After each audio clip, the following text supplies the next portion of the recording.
7:33, everybody. A new proposal by New York Attorney General Letitia James, hoping to put some guardrails now on kids' use of social media. And so it's all part of the Safe for Kids Act that requires social media companies to add some restrictions to its algorithm and alert features for children. Features, they say, have been known to affect kids' mental health. Joining us now to talk about the proposal is Muna Heaven from Mothers Against Media Addiction. So good to see you this morning. Likewise. Thank you for having me. Let's talk about some of these guardrails because kids live on their phones, right? Even adults really live on their phones, right? We see in the cell phone ban now in schools. What do you make of some of these guardrails and how are they going to work?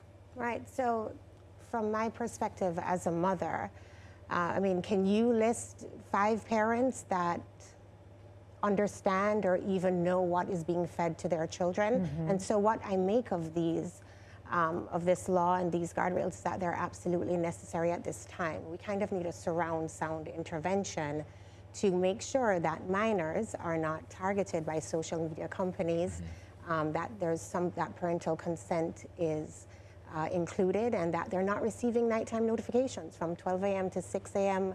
when they should be asleep. Yeah, I mean, what are some of the things that you find are on social media that are affecting kids' mental health? Well, I think the intentional design makes it difficult for a child to have a balanced life, right? I'm sorry. No, go ahead. Right.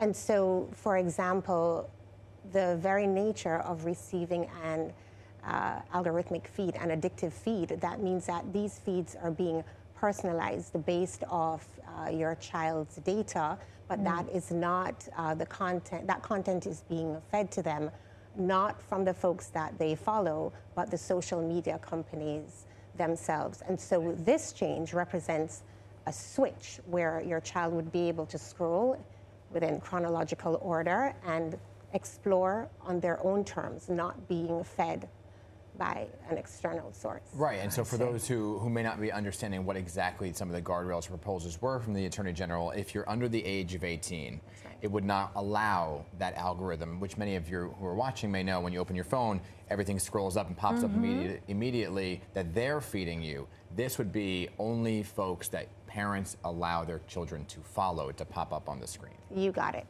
Right, okay. just to make, because there are issues with depression, anxiety from some of these issues as well, right? So what happens is that if your child is being targeted based off their data, what happens is that they end up in the endless scroll, right? Because I think there was a Harvard study, I think maybe $11 billion was made based off ad revenue fed to kids, right, under the age of 18 by social media companies last year.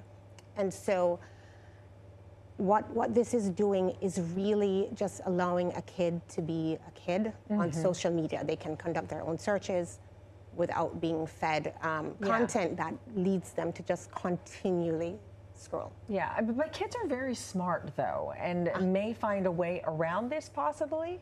Right, so I feel like these are important considerations, but at this point, we cannot afford to do nothing. Exactly. So we need to engage in action and make the necessary changes as we go along.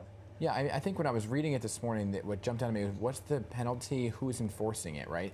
Is it something that the parent needs to take the onus of making sure that there's a switch on the kid's phone to make sure that they can't, or is there an age restriction automatically by the social media companies? Right, so I think that question has a 3-pronged answer. So in terms of penalties, yes, the AG's office does have the authorization under this law to seek damages. In terms of age assurance, that is going to be coming through, right? Once the rules come into effect, that will be determined. The child first will make the determination if the social media company can obtain parental consent, and then the consent goes to the parent to give that authorization. Yeah, talk about and lay out what the role of the parent is in making sure that this type of act works. Right, so I feel like that is a great question because it brings the parent back into the room. I feel a lot of the parents that I have spoken to have no idea what's on their child's phone, and at the very least it starts this dialogue, and the parent comes in, as I said, on the second round. Also of note is that when a parent is providing parental consent, my understanding is that the parent will not be able to see the child's history or their topics of search, and that the child or parent can withdraw their consent at any time. I think that those are measures that help to counterbalance this change. What are the big tech companies saying about it? Well, I haven't. Well, you're first up on my roster today. I do think, though, that tech companies, political affiliations, at the end of the day, parents are parents, children are children, and I do believe that our lowest common denominator is our love for our children and just wanting them to have a healthy, balanced childhood. And I think we can agree that being locked like this is not healthy or balanced. Yes, that's for sure. Muna, thank you so much for coming in and laying all that out for us this morning. Appreciate it. Thank you for having me.